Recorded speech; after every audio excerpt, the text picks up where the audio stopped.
Variety has recently reported that James Gunn's Superman has made a surprising $125 million in theatrical profits. And theatrical profits is the key phrase here. The $125 million doesn't include earnings from the ancillary market, additional moneymakers like PVOD, premium video on demand, or physical media, though I'm going to dive into those later. But first, to get a better sense of how Variety came up with this profit number, let's talk about how much money Superman cost to make and how much it's earned worldwide at the box office. The reported production cost for Superman is $225 million, with estimates for total marketing costs ranging from $125 million to $200 million, potentially bringing the overall investment to over $400 million.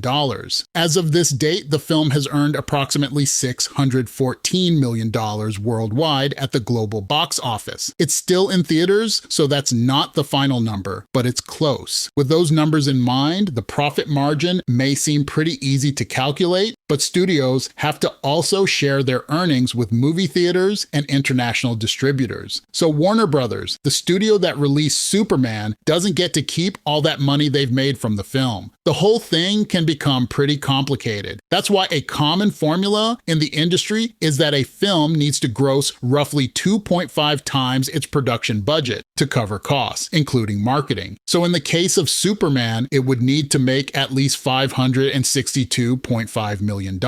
With the film having crossed $614 million, that still doesn't come close to the reported $125 million in theatrical profits Variety reported. So why is the math not adding up? For one, the industry formula most analysts use is often wrong because it assumes that the reported production budget is correct, which in this case, it's not. Superman was mostly filmed in the states Ohio and Georgia for the specific reason that both states offer very generous incentives in the form of motion picture tax credits. Georgia and Ohio both offer a refundable 30% tax credit on film and TV productions, which are used to subsidize costs. So Superman's reported $225 million production budget is most likely overinflated. But what about the marketing costs, which range from $125 million to $200 million?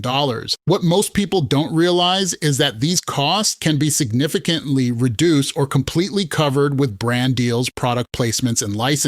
For example, Man of Steel had $160 million in product placements, which helped make it profitable before the film was even released. And James Gunn's Superman has over 100 plus licenses, which include many profitable product placements. Companies like Progressive Insurance teamed up with DC Studios and Warner Brothers to shine a light on its in-app safety feature called Accident Response. Toyota's all-new electric BZ model appears in the movie as part of a partnership. Others include Dairy Queen, Old Spice, along with toy lines from Mattel, Spin Master, and Funko. Gap, Hot Topic, Reebok, and more also have licenses, which include limited edition collections of apparel and accessories. In addition, the brand Rubies has exclusive costume rights for the film, launching new dress-up apparel inspired by Superman, Green Lantern, and Hawkgirl. With the introduction of Superman's dog Krypto into the DC film universe, Warner Brothers has also earmarked the pet category as a franchise expansion opportunity. Milk-Bone is selling collectible treats with a Superman theme, and Rubies will double dip with collars and capes so pets can be part of Halloween this year. These are just to name a few partnerships that may greatly reduce the film's advertising costs. This isn't even counting how much money the film has made on PVOD platforms. Movie studios have had great success releasing movies on premium video on demand 30 to 45 days after a theatrical release. Some critics complain that movies are dropping way too soon on digital, but they fail to understand that with ticket sales declining, this is now part of the distribution process and it's working. Third-party research firm Samba TV reports that 698,000 US households watched the digital version of Superman during its first 6 days on PVOD platforms. That would equal around $30 million